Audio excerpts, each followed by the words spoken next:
Alright, what's up y'all, it's LakerFan here. As y'all can see by the title of today's video, we're here to talk about how the update that just nerfed left-right movement in NBA 2K22 Next Gen is going to affect the meta of the game. So I hope y'all enjoy. If you do, for to drop a like, sub if you're new, turn on the noties, all good stuff, and like always, tries 1 to 1,000 likes.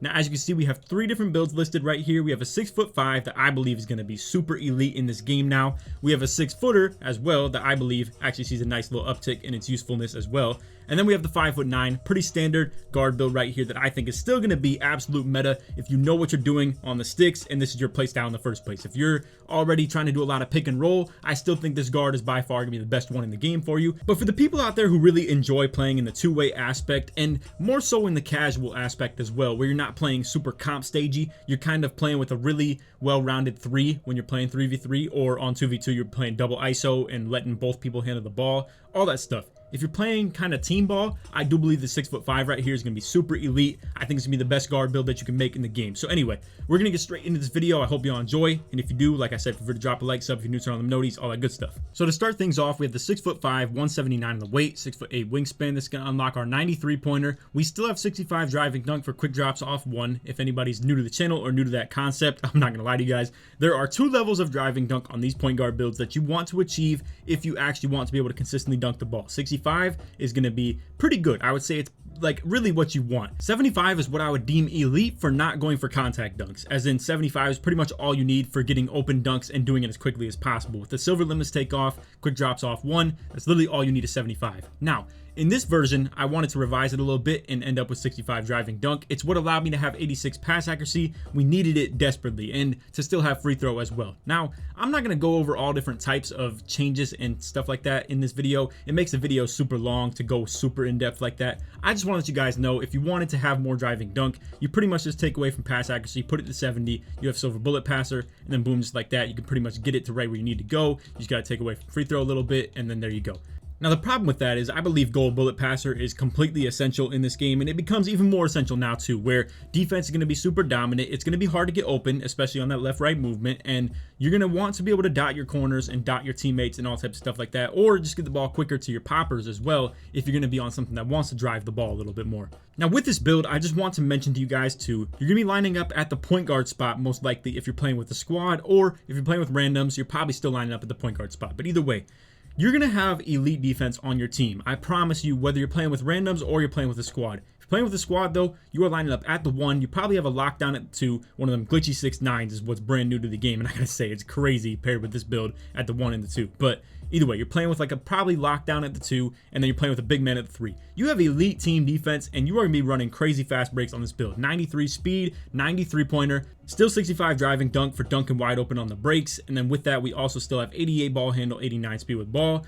There is an update that was happening in Season 2. We're in Season 3 now as I upload this, or we're literally like 1 day away from it. But anyway, in Season 2, they made an update where you can be 6'5" and still have the D-Rose signature size up package. It's by far the best one in the game if you ask me, and you ask a lot of people still as well. But either way, it has nerfed the side-to-side movement on it. That's just what this patch did with everything to do with speed boosting in this game. Downhill though, that D-Rose size up package is disgusting. It's still really good, and you can still get it with the 6'5s. You originally couldn't do that though with the 6'5. It was originally height capped at 6'4". That's what I believe makes these 6'5s really valid as well, is that you can still get that, as well as a lot of other dribble styles and different just animations and stuff like that. But either way, 6'5" looks devious right here. 65 driving dunk, 93 pointer, gives a lot of the key badges and ratings that we want with that as well. 30 playmaking badges. You still got 94 perimeter defense for Hall of Fame clamps. 90 steal rating is all we really care for. Hall of Fame interceptor, combined with the fact that we get stunned less for having that 90 steal rating, as well as just, again, I feel like pickpocket is just not that great of a badge. We've already been very redundant with our recent build videos and stuff like that though, and this is nothing new with the patch or anything like that. So I just feel like it's pretty self-explanatory anymore. I don't think 99 steal rating is exactly necessary, but I do think 90 is exactly what you need. 65 block rating gives us bronze rim protector and chase down artist. Simple as that. It's really nice to have, especially with this new meta of probably going to be a little bit more ISO or rim run to say. So if you're going to be a 6'5" guard lining up at the PG spot and you're guarding other PGs, I think having that bronze chase down artist and bronze rim protector is going to be really fire. Also combined with that, I mean 6'5" is just a glitchy height, so we have 93 speed still at 6'5", 91 acceleration and 97 stamina. The vertical is one thing that does take a hit though. You just need to have really low driving dunk though if we're talking vertical rating. So if you want to be a true lockdown out here and you really don't care about the finishing aspect of your game, what you can do is you can drop that and then boom, just like that, you have great vertical for the jump contest, and now you're able to just go out here and play some crazy lockdown defense and still be able to jump at people's wide open shot attempts where you're going to be able to close in on them a little bit closer and faster. But anyway, with this build, the majority of the different ways that we showed it, you're going to get pretty much this exact takeover option every single time. So we have shot, sharp, play, and lock. I'm not going to sit here and tell you guys what takeover to run. I do think though, running these two takeovers right here could be really glitchy in terms of playing as a team, where if you're playing really good defense and playing as a unit in terms of passing your open teammates, I think these two takeovers right here could go crazy.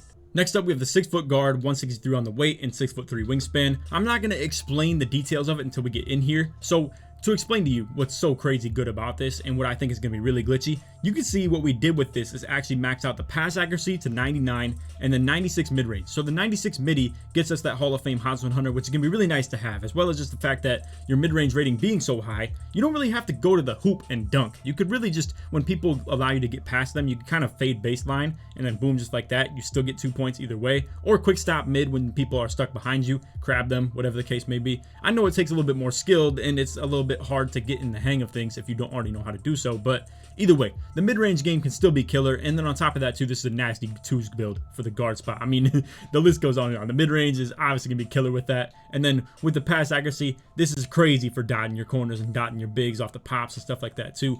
The one thing we obviously lack with this is gonna be driving dunk, and then the ability to get vertical on this build as well is not there. Now, whether that's redundant and it's not even worth for the Hall of Fame chase down artist, I'm not exactly sure. I feel like people are still getting chase down blocks even with this, regardless of vertical rating or anything like that. But to be fair, I don't want to lead you guys astray, so don't expect that you're making this build strictly for the chase down artist or the intimidator or anything like that. Another thing too, they did mention that intimidator is now going to be buffing perimeter contests too, so I think that's fire. I actually asked for that directly, and with that, you do still get the intimidator on bronze with this build. So I do recommend making it with this right here, and I really don't think you're lacking any key attribute ratings in anything. To be honest with you, you still get the 93 ball handle, which gives pretty much every playmaking badge you would really want. So like right here, at 91, you get handles for days. At 92, you get quick chain on Hall of Fame. 93, hyperdrive. I mean, you don't need anything more than that, really, if you ask me. You could get ankle breaker on Hall of Fame, but honestly, I don't even think it's worth, to be honest with you. And the only thing you're lacking playmaking badge-wise is literally Hall of Fame unbuckable, which requires 99, which requires obviously making a 5'9", 5'10 guard,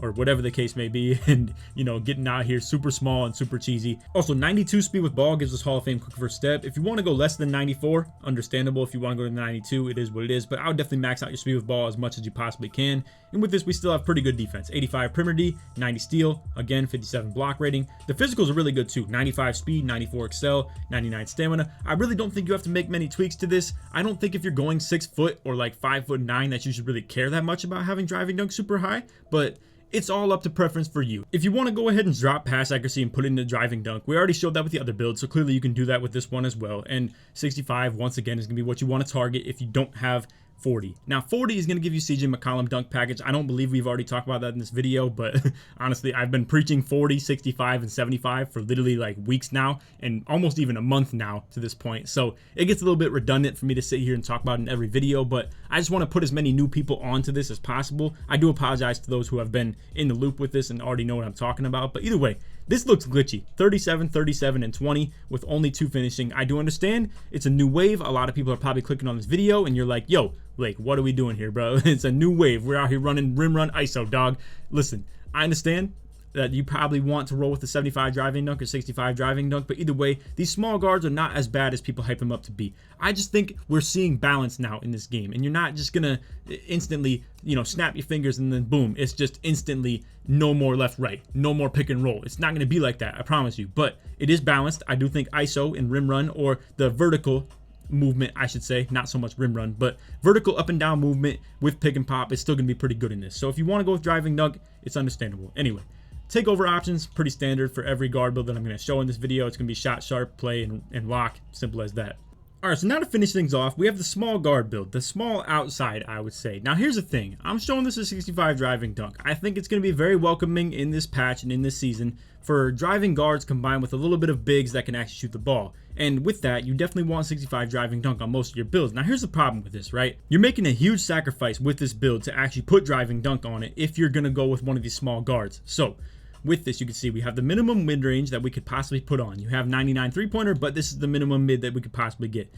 86 pass accuracy, we can't even get the maxed out speed with ball of 97, and we can't even get the maxed out physical with this either. I had to drop my speed from 98 to 96. I had to drop my acceleration from 98 to 97 as well. The stamina gives us nothing. I'm going to be real with you guys. Stamina and free throw are super cheap. You cannot cut corners on these, and they really don't give you anything. Honestly, I probably should have just put free throw on this build regardless of it being incomplete. But anyway, I want to showcase to you guys, though, what you can do with only doing 40 driving dunk and getting that CJ McCollum dunk package. You don't need vertical. If you do so, you can go ahead and max out your speed and acceleration. You max out your speed with ball again. Go to like 86 pass accuracy. You can literally put your mid-range as high as you want. I mean, you're going to be able to get this to the point where you literally have 39 shooting, 37 playmaking. You still have good defensive attribute ratings with 85 perimeter and 90 steal.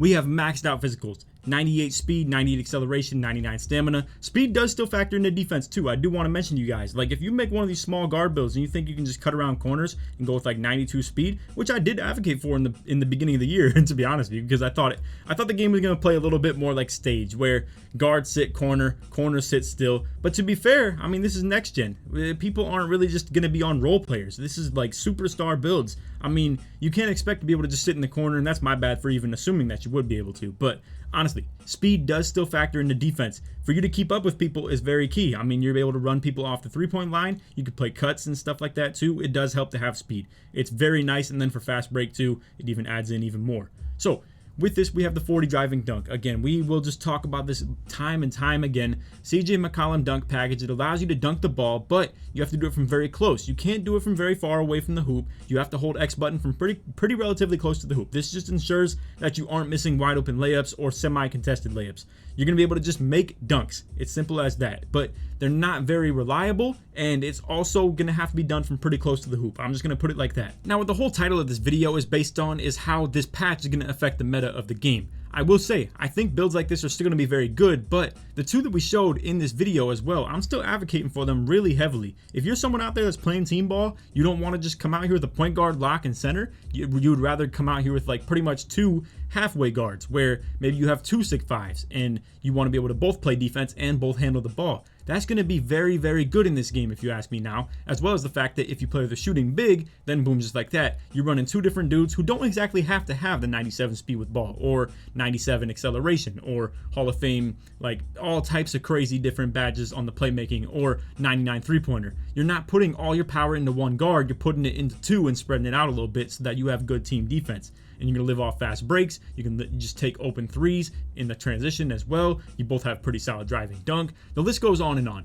I wanted to talk in this video how this is going to affect the meta. I do, however, at the same time want to let you guys know, though, I think these little guard builds, like the 5'9s and stuff like that, are still going to be good. They're still going to be viable, and people who are good at this style are still going to be good. I mean, it's simple as that. So, anyway, for the takeover options as well, I just want to mention, I think shot take is going to be seen as a little bit more valid in this game because it's going to be a little bit harder to do size ups and stuff. So people might just sprint to the corner and call it good. If you're coming off a screen, people might be using their left stick a whole lot more too. I'm going to be with you guys. Like, speed boosting is not looking too good. So to have high speed with ball and just sprint places, it's not really like a super invalid way of playing, if you ask me. So anyway, that is all for the video. I hope you all enjoyed. If you did, for drop a like, sub if you're new, turn on noties, all good stuff. And like I said in the intro, let's try this one to 1,000 likes. If you made it to the end of the video, put guard in the comments so it supports me all the way through. And other than that, hope you all enjoyed. Take it easy, man. Peace.